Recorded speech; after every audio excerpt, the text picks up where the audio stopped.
2016 Madras high court ने चेन्नई के सबसे बड़े और सबसे पुराने theatre group the Madras players को एक नाटक प्रदर्शन करने को कहा। ये नाटक आधारित था 1862 के उस घटना के ऊपर जब अंग्रेज़ों ने फॉर्मली मद्रास हाईकोर्ट की चाबियां भारतीयों को सौंप दिया था। जिस दिन ये नाटक स्टेज पर रचा गया, लगभग पूरा लीगल फ्रेटर्निटी वहाँ मौजूद था। नाटक खत्म हो जाने के बाद एक सीनियर एडवोकेट अचानक से बोल पड़ते हैं, क्या मद्रास प्लेयर्स मद्रास उच्च न्यायालय में चले संभवतः सबसे प्रसिद्ध आपराधिक मुकदमे पर आधारित नाटक का मंचन नहीं कर सकते?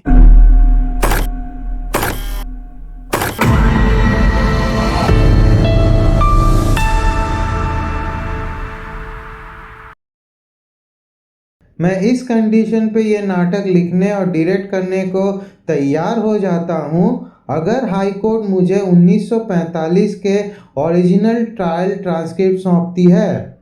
उन लोगों ने आर्काइव चेक किया और ओरिजिनल पेपर मुझे सौंप दिया गया जो 200 पन्नों का था। पीसी रामकृष्णा इस फेमस नाटक के राइटर और डायरेक्टर। ये नाटक अल्टीमेटली रंगमंच पर प्रदर्शित होता है 26 नवंबर 2022 और 12 अगस्त 2023 को।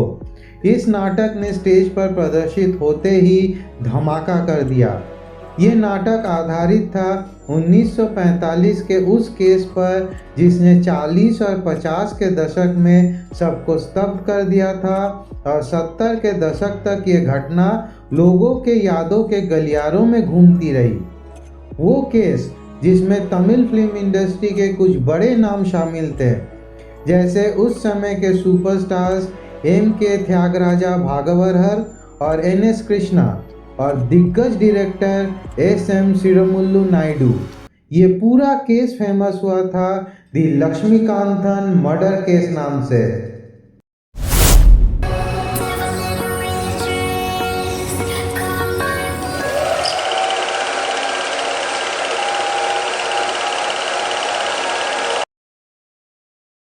उन्नीस 1975 में एक फिल्म आती है शोले, जो उस समय सारे बॉक्स ऑफिस रिकॉर्ड्स तोड़ देती है और भारत की सबसे बड़ी मूवी बन जाती है। सिर्फ इतना ही नहीं, ये फिल्म 5 साल तक कंटिन्यूअसली बॉम्बे के मिनर्वा थिएटर में चलती रही। शोले ने धर्मेंद्र के स्टारडम को ऊंचाइयों तक पहुंचा दिया और बॉलीवुड को एक नया सुपरस्टार मिला, अमिताभ बच्चन।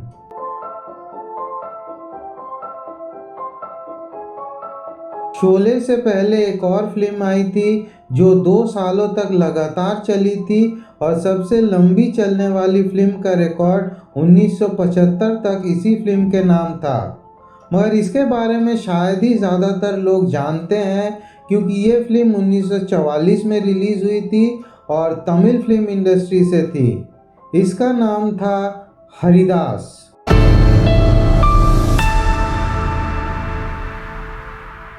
हरिदास मैड्रास प्रेसिडेंसी के ब्रॉडवे थिएटर में अक्टूबर 1944 में रिलीज़ होती है। 1946 तक ये फिल्म कंटिन्यूअसली चलती रही और 1975 तक सबसे लंबी चलने वाली फिल्म रही। मगर दोनों फिल्मों में एक अंतर था। शोले के बाद जहां धर्मेंद्र और अमिताभ बच्चन का करियर ऊपर की ओर चढ़ गया, वहीं हरिदास फिल्म जब तक सिनेमा घरों से उतरी उसके लीडिंग एक्टर्स का करियर भी उतर चुका था।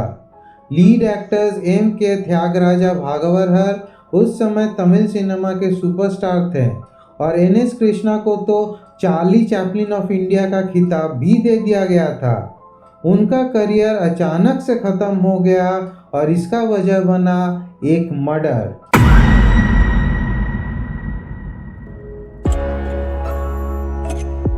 हरिदास के रिलीज के 1 महीने बाद दोनों सुपरस्टार्स को हत्या का दोषी ठहराया गया और अगले 30 महीने तक उन दोनों ने जेल में बिताया और जब वो बाहर निकले सब कुछ बदल चुका था। ये मर्डर था एक जर्नलिस्ट का, C.N. लक्ष्मीकांतन।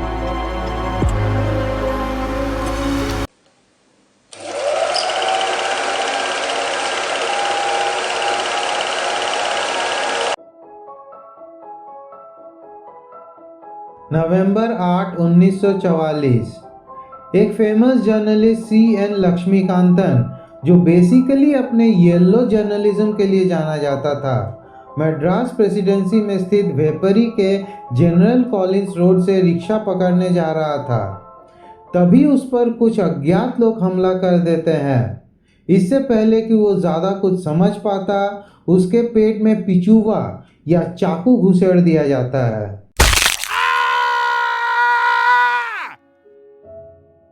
52 साल के लक्ष्मीकांतन को जनरल हॉस्पिटल ले जाया जाता है। पेट में एक गहरा घाव और 6 चोटों के साथ उसको तुरंत इमरजेंसी में भर्ती कर लिया गया। अज्ञात लोगों ने लक्ष्मीकांतन को पिचुवा मार दिया था, मगर किसी तरह से उसने उस पिचुवा को पकड़ लिया, जो बाद में पुलिस को सौंप दिया जाता है। रास्ते में मौजूद जनता सतर्क होते ही हमलावर भाग जाते हैं, मगर तब तक लक्ष्मीकांतन खून से लथपथ वहीं गिर गया।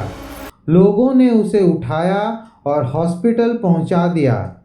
अगले दिन सुबह के 4 बजे लक्ष्मीकांतन की मौत हो जाती है।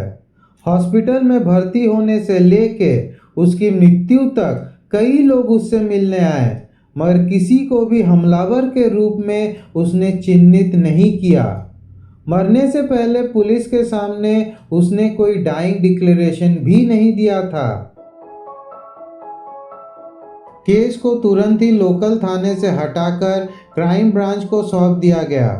क्राइम ब्रांच अपने प्रिलिमिनरी रिपोर्ट में ये बताती है कि कोई वदेवेलु नाम का शख्स और उसके साथियों ने ये पूरा प्लान बनाया था और इस हमले में इन्वॉल्व थे। मगर जैसे जैसे जांच आगे बढ़ती है, तमिल फिल्म इंडस्ट्री के कुछ बड़े नाम सामने आने लगते हैं।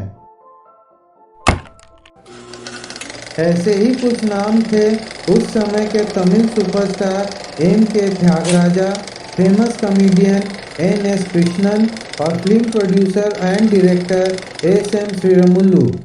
लक्ष्मीकांतन के मर्डर के कनेक्शन में उन लोगों को कोयम्बटूर से गिरफ्तार कर लिया गया। उनकी गिरफ्तारी से पूरे फिल्मी बिरादरी और उनके फैंस में खलबली मच गई।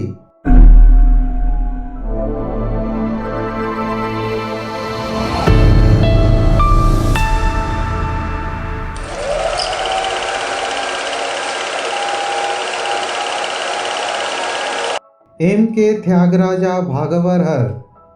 अक्सर MKT के नाम से जाने जाने वाले तमिल सिनेमा के सुपरस्टार सिर्फ एक सक्सेसफुल एक्टर नहीं थे। 1930 और 1940 के दशक में तमिलनाडु में एक घरेलू नाम बन गए थे। एक्टिंग ही उनका एकमात्र गुण नहीं था, वो अच्छा गाना भी गा लेते थे। उनकी मधुर आवाज़ और हाई पिच गानों को इजीली गाने के अंदाज को सराहा जाता था। लंबे कदकाठी, गुड लुक्स, लंबे घुंघरेले बाल और मूवीज और कॉन्सर्ट्स में MKT के परफॉर्मेंस ने उनको उस समय के यंगस्टर्स का हार्ट थ्रॉब बना दिया था। युवा अक्सर MKT को रोल मॉडल की तरह देखते थे और उनकी तरह बाल रखने लग गए थे। जैसा कि अक्सर होता है, MKT की ब्रिटिश हुकूमत से नज़दीकियाँ किसी से छुपी हुई नहीं थी।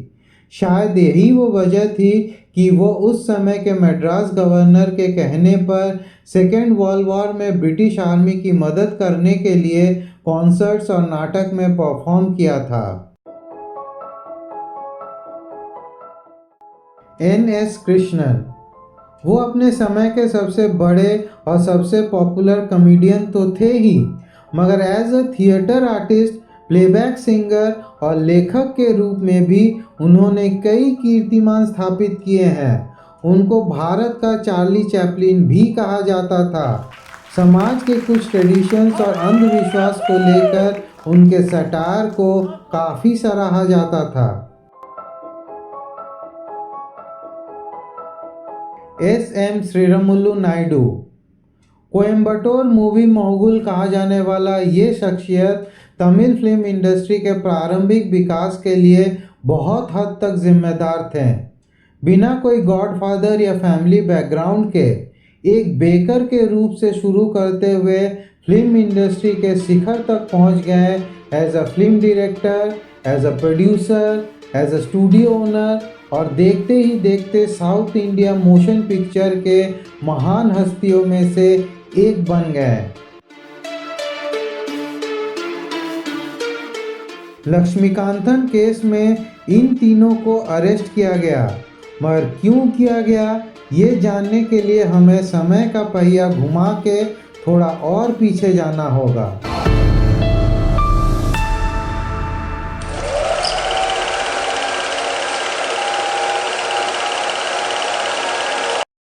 सीएन लक्ष्मीकांतन को एक तरह से फादर ऑफ येलो जर्नलिज्म या सनसनीखेज जर्नलिज्म का जनक कहा जा सकता है और यही येलो जर्नलिज्म कारण बना उसके मर्डर का। लक्ष्मीकांतन के बारे में जो लेटेस्ट इंफॉर्मेशन हमें मिलता है वो हमें 1932 तक लेके जाती है।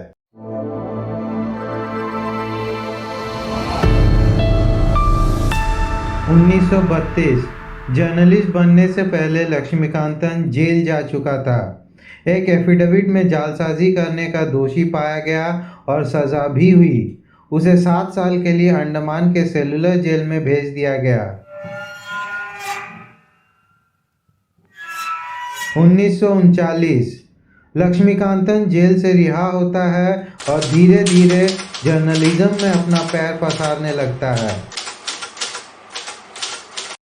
1943 लक्ष्मीकांतन द सिनेमा थुट्टू नाम से एक वीकली पब्लिकेशन के एडिटर इन चीफ के पोजीशन तक पहुंच जाता है।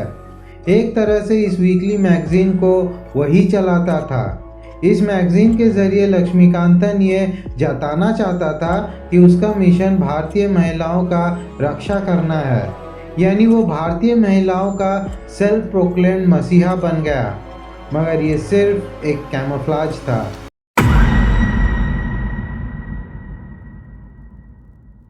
हकीकत कुछ और था। लक्ष्मीकांतन कथित तौर पर बहुत ही घिनौना और स्कैंडलस मगर सेंसेशनल आर्टिकल लिखता था जिसमें कुछ प्रोमिनेंट हस्तियों, खासकर फिल्मी जगत के लोगों के कैरेक्टर पर सवाल उठाया जाता था। जिन लोगों पे वो हमला करता था उनमें MKT और NSK भी शामिल थे। लक्ष्मीकांतन ने इन दोनों एक्टर्स पर मासूम लड़कियों को सीड्यूस करने का आरोप लगाया। हद तो तब हो गया जब लक्ष्मीकांतन ने यह दावा किया कि NSK की पत्नी का कैरेक्टर ठीक नहीं है।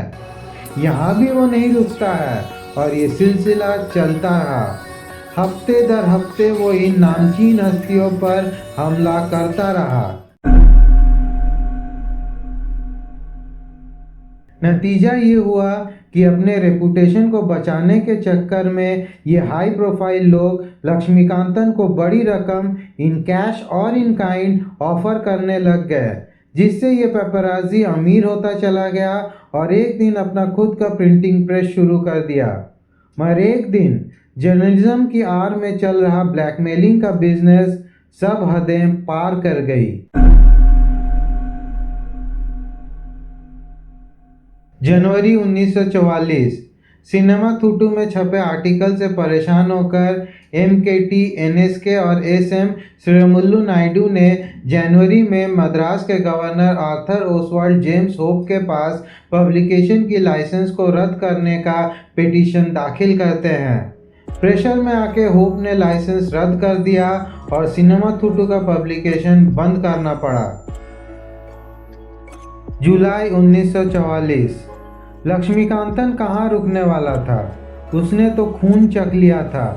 उसने फिर से द हिंदू नेशन नाम से एक नया वीकली मैगजीन शुरू कर दिया और फिर से स्कैंडलस आर्टिकल्स लिखने लग गया।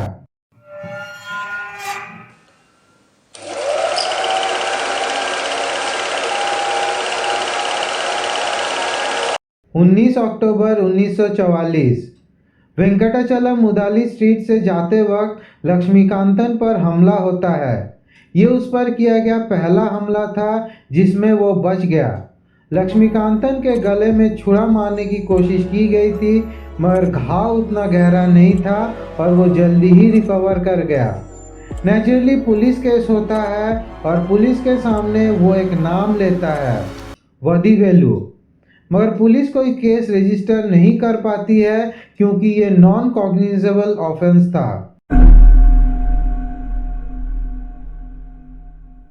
यहाँ ये जानना ज़रूरी है कि नॉन कॉग्निजेबल ऑफेंस क्या है। एक नॉन कॉग्निजेबल ऑफेंस ऐसा क्रिमिनल एक्ट है जो बहुत सीरियस क्राइम नहीं है और इस केस में पुलिस बिना वारंट के किसी को भी अरेस्ट नहीं कर सकती है। यहाँ तक कि पुलिस एफआईआर लॉन्च या इन्वेस्टिगेट भी नहीं कर सकती है बिना कोर्ट के परमिशन के। खैर, लक्ष्मीकांतन अपने वकील जे नारगुनाम नादर से मिलकर ये डिसाइड करता है कि वो मजिस्ट्रेट के पास जाके कंप्लेन रजिस्टर करेगा। 7 नवंबर 1944 नरगुनाम कंप्लेंट ड्राफ्ट करके देता है लक्ष्मीकांतन को ताकि वो उस ड्राफ्ट को टाइप करके ला सके। 8 नवंबर 1944 सुबह के 9 बजे लक्ष्मीकांतन नरगुनाम के घर पहुंचता है टाइप किए हुए कंप्लेन के साथ। 10 बजे वहां से निकल के रिक्शा पकड़ने जाता है और तभी उस पर आखिरी जानलेवा हमला होता है जिसमें उसकी मौत हो जाती है।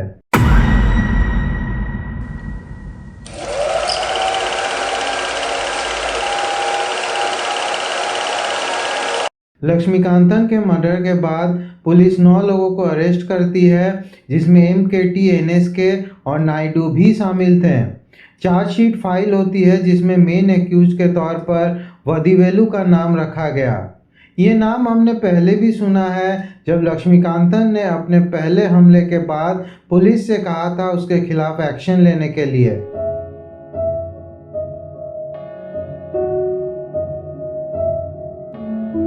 वदीवेलु लक्ष्मीकांतन का मैगजीन दी हिंदू नेशन में ही स्टाफ मेंबर था। चार्जशीट में ये मेंशन किया गया कि वदीवेलु को लक्ष्मीकांतन से गहरी नफरत थी क्योंकि उसने वदीवेलु की अनुपस्थिति में उसके परिवार को बाहर निकाल दिया था। उसका साथ दिया एक ठेकेदार ने, नागालिंगम। MKT, NSK और नायडू पर इस षड्यंत्र को फिनेंस करने का आरोप लगा। जनवरी 1945 प्रोसिक्यूशन ने वदीवेलु, नागालिंगम, MKT, NSK, नायडू, आर्य वीरसीनम, राजावथार और अरुमुगम मुदाली पर मर्डर का चार्ज लगाया। प्रोसिक्यूशन के मुताबिक आर्य वीरसीनम, राजावथार और अरुमुगम मुदाली क्राइम सीन पर मौजूद था और मर्डर करने के लिए उकसाया। दूसरी तरफ MKT, NSK और नायडू ने इस षड्यंत्र को फिनेंस किया और मर्डर करवाया। कोर्ट को ये बताया गया कि 20 अक्टूबर और 8 नवंबर के बीच ये सभी एक्यूज एक दूसरे से मिले और हत्या को अंजाम देने में सहमत हुए। वदीवेलु और नागालिंगम ने मिलकर पिचुआ या चाकू लक्ष्मीकांतन के अंदर घुसेड़ कर चीर दिया।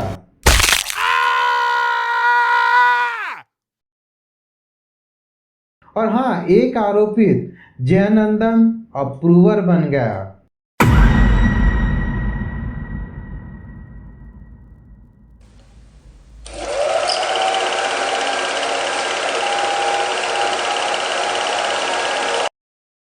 दिसंबर 1944 जयानंदम चीफ प्रेसिडेंसी मजिस्ट्रेट को एक पिटीशन लिख के देता है ये बताते हुए कि वो कन्फेस करना चाहता है। 22 दिसंबर 1944 जयानंदम का confession under section 164 of the code of criminal procedure sub divisional magistrate के सामने रिकॉर्ड किया जाता है। जयानंदम ये बताता है कि लक्ष्मीकांतन उसे और उसकी बहन को द हिंदू नेशन के एक इशू में टारगेट किया था। नागालिंगम को ये पता चलते ही वो जयानंदम के पास जाता है और उसे कन्विंस करके वदीवेलु के पास लेके आता है। वहाँ और भी 3 एक्यूज मौजूद थे। वहाँ ये डिसाइड किया गया कि अगर कोई भी पकड़ा गया तो वो दूसरे का नाम नहीं लेगा। वहाँ से सभी एक्यूज वॉल टैक्स रोड पहुँचते हैं उससे मिलने जो इस पूरे शो को फंड करने वाला था। जयनंदम और बाकी एक्यूज्ड वाल टैक्स रोड पे एमकेटी और एनएसके से मिलते हैं। एमकेटी ये बताते हैं कि सब कोई गोपनीयता बनाए रखेगा और किसी भी हालत में उन फिल्म स्टार्स का नाम नहीं आना चाहिए, चाहे कुछ भी हो जाए। एमकेटी और एनएसके ने सबको 2500 रुपये देने का वादा किया और कहा कि अगर काम एकदम स्मूथली हो गया तो और भी मिलेगा। एनएसके ने उसी समय सबको 500 रुपये दिए एडवांस के तौर पर और वादा किया कि बाकी 2000 काम के बाद दिया जाएगा।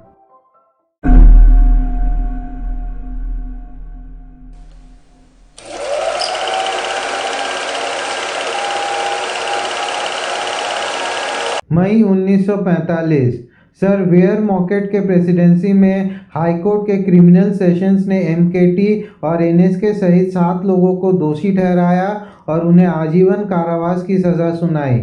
श्रीरामुलु नायडू को सबूतों के अभाव में बरी कर दिया गया।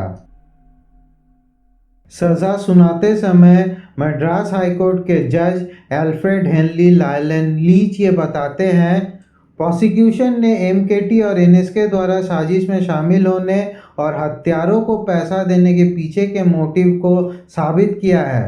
सही में एमकेटी और एनएसके को बहुत ज़्यादा गुस्सा रहा होगा लक्ष्मीकांतन के ऊपर।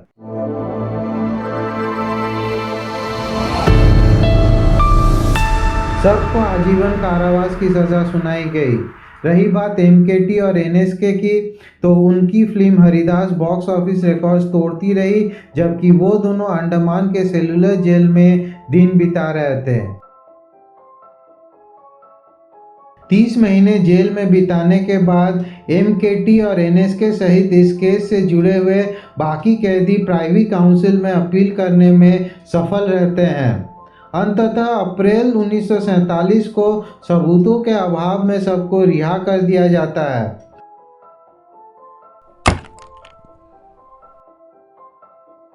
स्पेशली एमकेटी और एनएसके के लिए कोर्ट बताती है कि सिर्फ जयनंदम की गवाही पर निर्भर करके उनके खिलाफ सजा बरकरार नहीं रखा जा सकता है।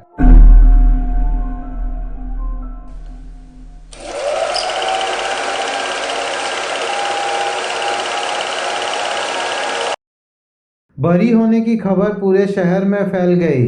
फैसले के कुछ ही घंटों के भीतर जेल के पास एक बड़ी भीड़ और गाड़ियों का कारवां जमा हो गया, जिससे कुछ समय के लिए यातायात बाधित हो गया।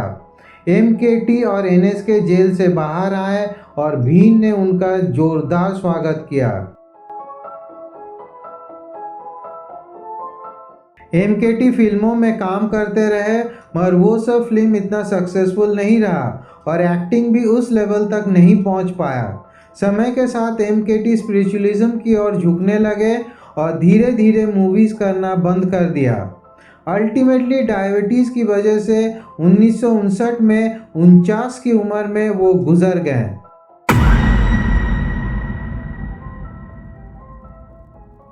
एनएस कृष्णन भी फिल्मों में काम करते रहे, मगर कुछ ही मूवीज़ एवरेज या सेमी हिट हो पाई। जिन ऊंचाइयों तक एनएसके पहुंच गए थे, वहां तक फिर कभी नहीं पहुंच पाए।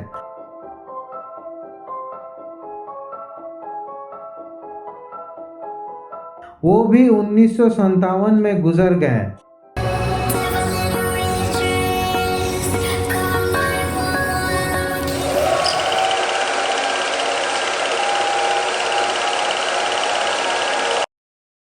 – 2016 में मद्रास हाईकोर्ट ने चेन्नई के सबसे बड़े और सबसे पुराने theatre group the Madras players को एक नाटक प्रदर्शन करने को कहा। यह नाटक आधारित था 1962 के उस घटना के ऊपर जब अंग्रेज़ों ने फॉर्मली मद्रास हाईकोर्ट की चाबियां भारतीयों को सौंप दिया था। जिस दिन ये नाटक स्टेज पर रचा गया, लगभग पूरा लीगल फ्रेटर्निटी वहाँ मौजूद था। नाटक खत्म हो जाने के बाद एक सीनियर एडवोकेट अचानक से बोल पड़ते हैं, क्या Madras players Madras high court के शायद सबसे प्रसिद्ध आपराधिक मुकदमे की घटना पर आधारित एक नाटक नहीं रच सकती है।